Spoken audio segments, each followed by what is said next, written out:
আসসালামু আলাইকুম এভরিওয়ান। আজকে আবারও সবার মাঝে চলে আসলাম। আমরা যে আমাদের ফিজিক্সের চ্যাপ্টারটা করতেছিলাম মহাকর্ষ এবং অভিকর্ষ, ঠিক সেই চ্যাপ্টারে আজকে আরেকটা নতুন ক্লাস নিয়ে আসলাম এবং নতুন কনসেপ্ট নিয়ে আসলাম। তো তোমরা অবশ্যই বোর্ডে দেখতে পাচ্ছ যে হিডিং লাইনস আমি লিখছি অভিকর্ষ স্তর, আবার সাইডে লিখছি হচ্ছে তোমার এইচ গভীরতায়, আবার এইদিকে আমি লিখছি একটা কি সব হিজিবিজি দিয়ে দিছি। তো আজকে এই জিনিসগুলো নিয়ে আমরা আলোচনা করব। আজকে আমাদের যে কনসেপ্ট আছে ঠিক সেই কনসেপ্টের সমাধান করার চেষ্টা করব। তো দেখো, আজকে আমাদের যে মেইন ক্লাস সেটা হচ্ছে যে আমরা পৃথিবীর সারফেস থেকে, এই যে আমি পৃথিবী আঁকাইছি, যে পৃথিবীর সারফেস থেকে আমার এইচ গভীরতায় যাব।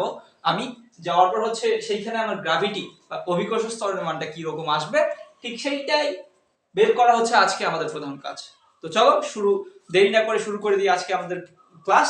তো আজকে ক্লাসের জন্য আমরা যে জিনিস আমাদের কিছু দরকার আছে ছোটখাটো যেগুলো, ঠিক সেই জিনিসগুলো নিয়ে আমরা প্রথমে আলোচনা করব।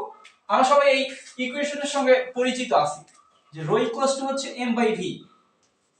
এখানে রোটা কি? রোটা হচ্ছে আমার ঘনত্ব, mটা কি? mটা ভর, দেন vটা কি? আয়তন, তাই না? এখন কাজ হচ্ছে আমি পৃথিবীর ভর, আমার যে ভর আছে পৃথিবীর, ঠিক সেই ভরটা বের কর। তো এইখান থেকে ভর নির্ণয় করলে কি পাবো? ভর কি পাই? রো ইনটু ভি, তাই তো? এখন এইখানে রো হচ্ছে পৃথিবীর ঘনত্ব। পৃথিবীর ঘনত্ব এটা সবসময় মনে রাখবা। পৃথিবীর ঘনত্ব হচ্ছে 5.3 সামথিং, দেন এটা হচ্ছে কিলোগ্রাম পার মিটার কিউব। এইটা তোমার হচ্ছে 5300 কত জানি, 5300 কত জানি, এটা পৃথিবীর ঘনত্ব। একটু বই দেখে দেন এখন কাজ হচ্ছে ঘনত্ব, আমরা এটা হচ্ছে একটা কনস্ট্যান্ট, এটা ফিক্সড। দেন হচ্ছে এখন আমাদের আয়তনটা বের করতে হবে। তো পৃথিবীকে আমরা সবসময় কি একটা গোলক বিবেচনা করি না? দেখো তো এটা একটা গোলক না? তো গোলকের আয়তন নির্ণয়ের সূত্র আমরা কি জানি? গোলকের আয়তন নির্ণয়ের সূত্র আমরা কি জানি? v হচ্ছে কি 4/3 পাই r কিউব। v 4/3 পাই r কিউব। এখানে r টা কি? r টা হচ্ছে ওই গোলকের ব্যাসার্ধ,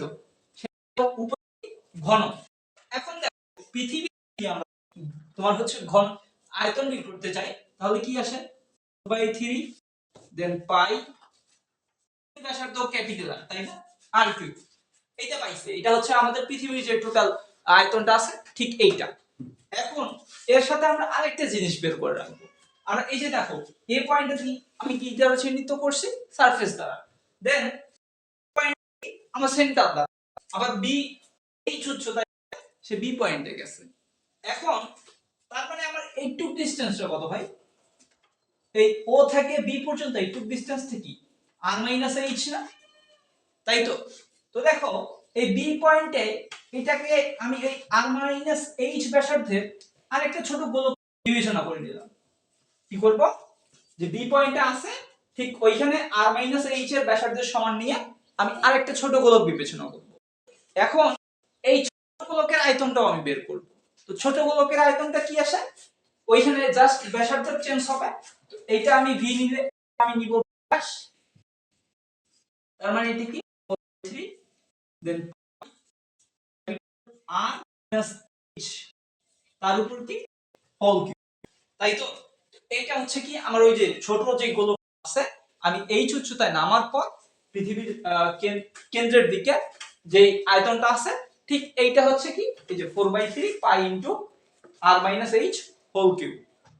তো আমার ছোট গোলকটার আয়তন। এখন দেখো তো আমরা কি করব? আমরা তো এই যে ভরটা আমাদের কি দরকার? আমাদের তো ভর দরকার, তাই না? আমরা ভরটা এখানে পাওয়া যাব। ভরটার জন্য কি রো ইনটু ভি, তার মানে ভিটা আমার যেটা থাকে তার সঙ্গে রো গুণ করে দিলে আমি ভরটা পেয়ে যাব। এখন তো আমরা জি বের করার সূত্র কি জানি? তোমার হচ্ছে জিএম বাই আর স্কয়ার। এটা আমরা কি নরমালি জানি যে জি ইকুয়ালস টু আমার জিএম বাই আর স্কয়ার। আমি যখন সারফেসে থাকতেছি, সারফেসে থাকার ফলে আমার জিটা কি আসবে?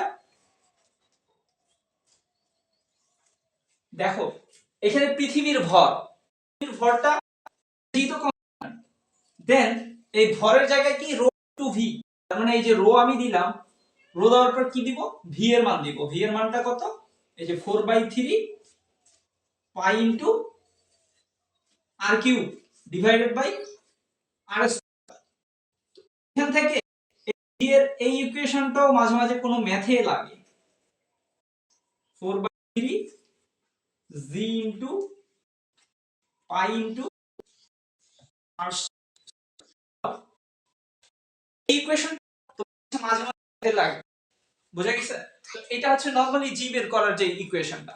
এখন আমি যদি এটাকে জি ড্যাশ দেই, আমার দরকার জি ড্যাশ, এটাকে আমি এক নং সমীকরণ দিলাম, দেন আমার জি ড্যাশ দরকার, তাহলে এর ক্ষেত্রেও কি হবে, জি ড্যাশ ডিভাইডেড বাই, এইখানে তখন আসবে আর মাইনাস এইচ হোল স্কয়ার, কারণ আমি থেকে আমার এই বি পয়েন্টের যে দূরত্বটা সেটা হচ্ছে কিন্তু আর মাইনাস এইচ।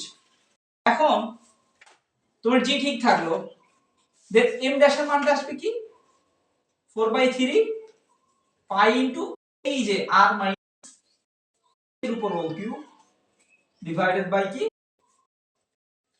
আর মাইনাস এইচ হোল স্কয়ার। তো দেখো এই যে এম ড্যাশের মানটা কই পাই, এই যে ভি ড্যাশ থেকে আমি যদি এখানে এম ড্যাশ বের করি, তার মানে কি রো ইনটু ভি ড্যাশ, এই যে আমি রো সরি রোটা গুণ করে দিলাম, ঠিক আছে? এখন তোমার হচ্ছে আর মাইনাস এইচ অল কিউব, এটাকে যদি আর মাইনাস এইচ হোল স্কয়ার দ্বারা কাটো, তাহলে এখানে জাস্ট পড়ে থাকবে কি 4/3 জি রো পাই ইনটু আর মাইনাস এইচ। একটা মেবি মিস গেছে, এই যে এখানে একটা রো, কারণ এই যে রোটা আসে। এখন এটাকে আমি দিলাম 2 নম্বর সমীকরণ, ঠিক আছে? এখন আমার কাছে আমি এটা একটু মিশাই দেব জাস্ট, তো এইটাকে জাস্ট আমি হচ্ছে মিশাই দেব একটু, মিশাই দিয়ে কি করব, এখন আমি হচ্ছে আমার তো জি ড্যাশটা বের করতে হবে, কারণ এই বি পয়েন্টটা আমি আমার জি ড্যাশ বের করতে হচ্ছে আমার আজকের ক্লাসের মেইন কাজ। তো আমি একটা কাজ করব যে 2 নং ভাগ 1 নং করে, ঠিক আছে? তো দেখো কি g by g equals to g dash by g হচ্ছে এদিকে আসে 4/3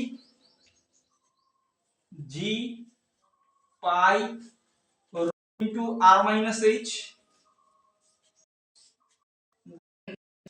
এই নিচে আসে 4/3 জি পাই রো ইনটু আর।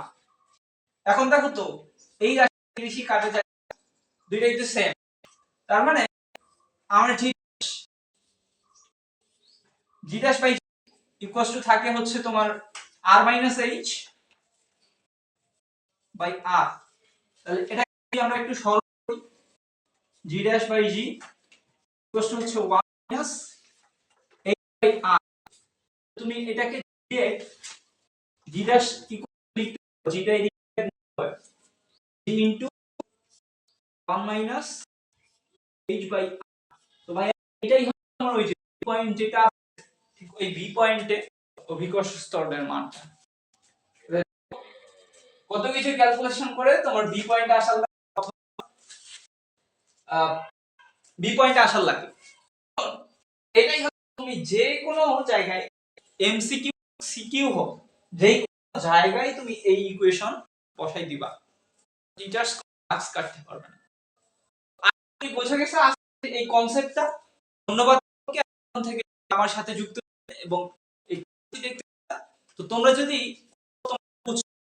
হয় তাহলে তোমরা অবশ্যই কমেন্ট করে করবা, কমেন্ট এবং তোমরা আমাকে বলবা যে এই জায়গাটায় আমার একটু সমস্যা হচ্ছে বুঝাই দেন, অবশ্যই কমেন্টে দিয়ে দেব। তো সকলকে এতক্ষণ থেকে আমার সাথে যারা ছিল, আজকের ক্লাস এ পর্যন্তই। আল্লাহ হাফেজ।